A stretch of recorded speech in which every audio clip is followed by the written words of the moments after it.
Night ambush behind religious guise. In November 1286, the Danish countryside lay quiet under a blanket of early winter frost. King Eric V had spent the day hunting with close companions through the forests of northern Jutland. As darkness fell, the royal party sought shelter for the night, choosing a church barn near Finderup. The king was 37 years old, known for his imposing build and commanding presence. He had ruled Denmark for 14 years, earning both loyal followers and bitter enemies. That evening, after feasting and drinking, Eric retired to his makeshift bed of straw, unaware that death awaited him in the shadows. Shortly after midnight, figures moved silently through the darkness. Conspirators disguised as monks had hidden themselves inside the barn hours earlier. Their robes concealed not religious texts, but sharp daggers and axes. They waited until the king's guards grew drowsy and the sounds of deep breathing filled the space. The attack came with sudden, shocking violence. The false friars rushed toward the sleeping king, their weapons raised. Eric woke to the sensation of cold steel piercing his flesh. The first blade struck his chest, but it wasn't fatal. He was fully conscious, desperately trying to defend himself, as multiple attackers descended. One after another, the blades plunged into his body. Each stab brought new waves of agony as he fought to escape. His screams echoed through the barn, but his guards had been strategically separated from him. No help would come. The assassins continued their frenzied assault. Tradition states that Eric suffered exactly 56 separate wounds, each one carefully delivered to maximize pain without causing immediate death. Blood soaked the straw beneath him as his strength faded. By dawn, the killers had vanished. When his companions entered the barn, they discovered the king's body, battered beyond recognition, the straw around him stained dark crimson. His face was frozen in a mask of terror and pain. The Danish throne had been vacated in a single night of calculated brutality. The Harem Conspiracy.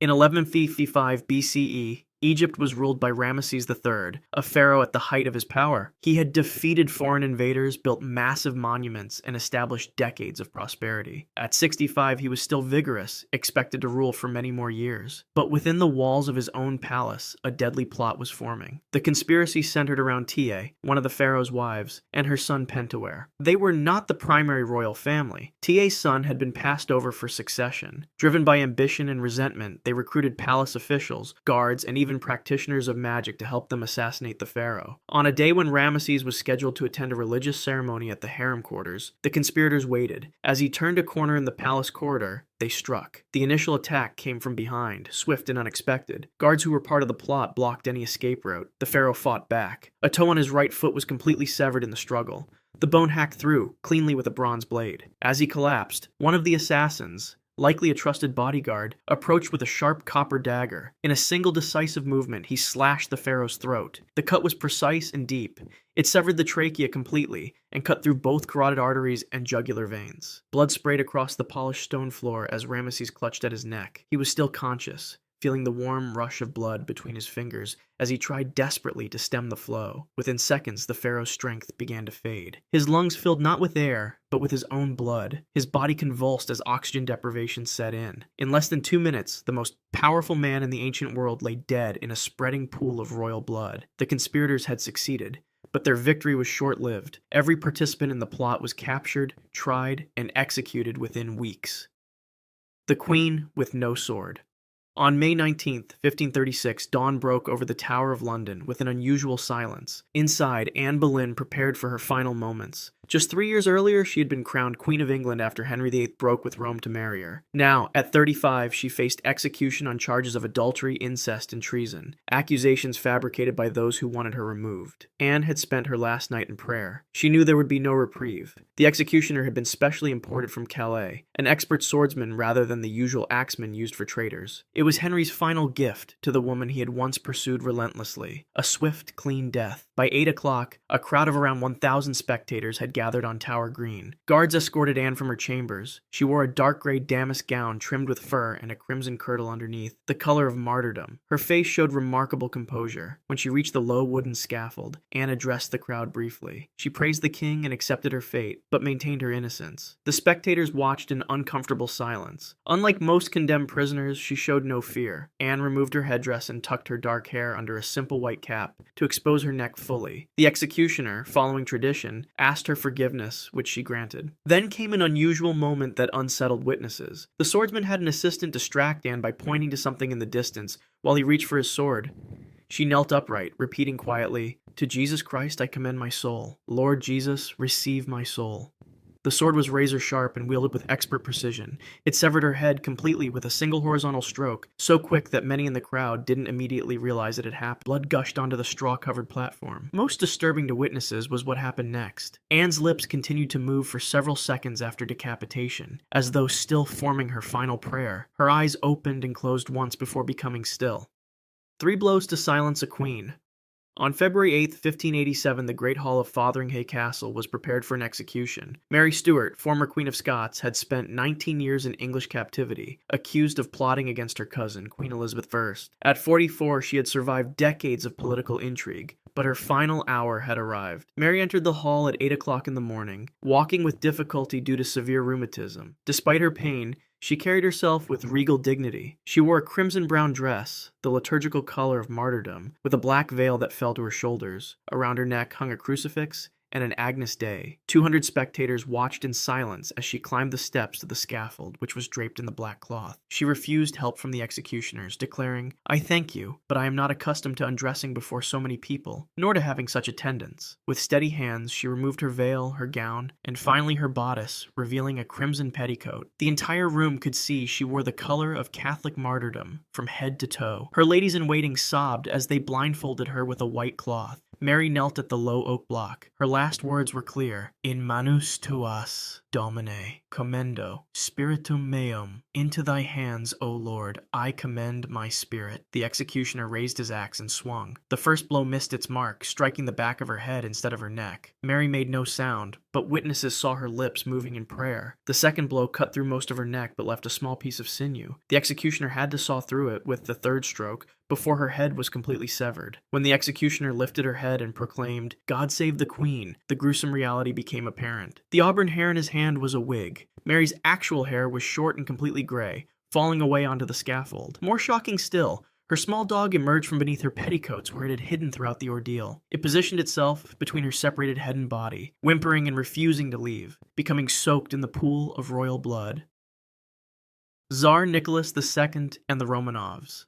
In the early morning hours of July 17, 1918, the last Tsar of Russia and his family were awakened in their quarters in Yekaterinburg. Nicholas II, his wife Alexandra, their 5 children, Olga, Tatiana, Maria, Anastasia, and Alexei, along with their physician and 3 servants, were told to dress quickly. The Bolshevik guards claimed they needed to be moved for safety reasons as White Russian forces approached the city. The imperial family was led downstairs to a small windowless basement room measuring only 20 by 16 feet. They arranged themselves against the far wall, Nicholas standing protectively in front of his 13-year-old hemophiliac son Alexei, who sat in a chair due to his injury. The women stood behind them. No one suspected what was about to happen. At approximately 2:15 a.m., 11 armed men filed into the room. Their leader, Yakov Yurovsky, read a brief statement. "In view of the fact that your relatives continue their offensive against Soviet Russia, the Presidium of Ural Regional Soviet has decided to execute you." Before Nicholas could fully comprehend these words, Yurovsky drew his Colt pistol and fired directly at the Tsar's chest. The bullet pierced his heart, killing him almost instantly. The other executioners immediately opened fire,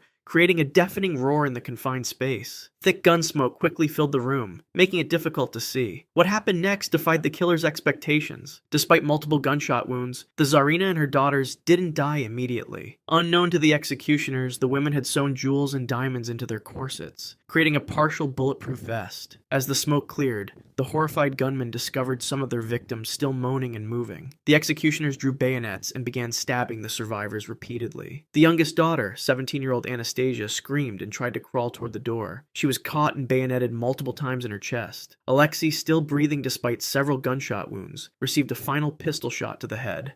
The massacre lasted approximately 20 minutes. When it was finally over, the floor was slick with blood and the walls riddled with bullet holes and bayonet marks. The bodies were stripped, dismembered with axes, burned with sulfuric acid, and buried in a forest outside the city. The Blood Eagle's Wings. In 867 CE, King Ael of Northumbria faced the wrath of the most feared warriors in Europe. The sons of the legendary Viking leader Ragnar Lodbrok had crossed the North Sea with a massive force called the Great Heathen Army. Their purpose was singular: to avenge their father's death at Ael's hands years earlier. The Northumbrian king had reportedly executed Ragnar by throwing him into a pit of venomous snakes. Now, as battle lines formed outside York, Ael knew the Vikings would show no mercy. His forces were overwhelmed in a decisive defeat, and Ael himself was captured alive. exactly as the Norsemen had planned. Ivar the Boneless, Ragnar's most ruthless son, personally oversaw what would happen next. The captured king was brought to the Viking camp as warriors gathered in a circle to witness his fate.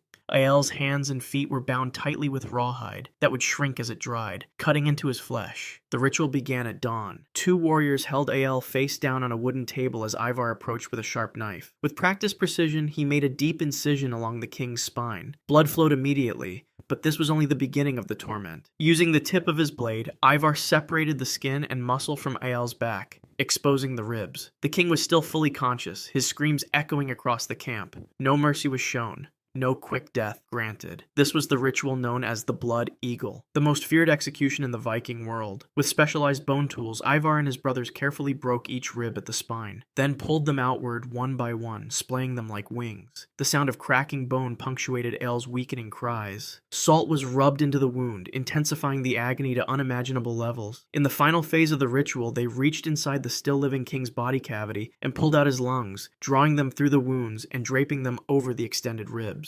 The result resembled bloody eagle wings spread across his back. Ael remained alive throughout much of this process, his body prevented from the mercy of shock by stimulants forced down his throat. Only when his lungs were fully extracted did death finally claim him, ending the most horrific royal execution in medieval history.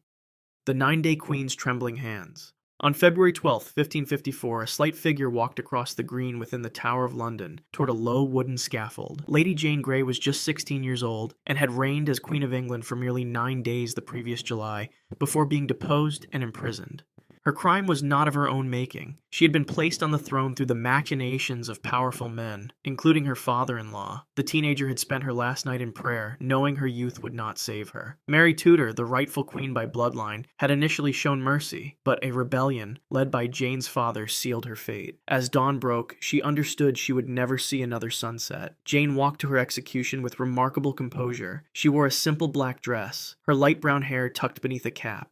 Witnesses noted she carried a small prayer book in her hands, which she read from until the final moment. Her face betrayed no fear, though her body trembled slightly in the February cold. Upon reaching the scaffold, Jane handed her gloves and handkerchief to her ladies. She then addressed the small crowd gathered to watch her die, acknowledging her unlawful acceptance of the crown, but maintaining her innocence of any treasonous intent. Her voice never wavered as she spoke her final words. "Lord, into thy hands I commend my spirit." The executioner, as was customary, knelt and asked for her forgiveness, which she granted readily. Then came the moment that witnesses would later describe as most heartbreaking. When instructed to place her head on the block, Jane froze. Despite her spiritual preparation, this physical reality momentarily overwhelmed her. "What shall I do? Where is it?" she asked, suddenly disoriented on the unfamiliar platform.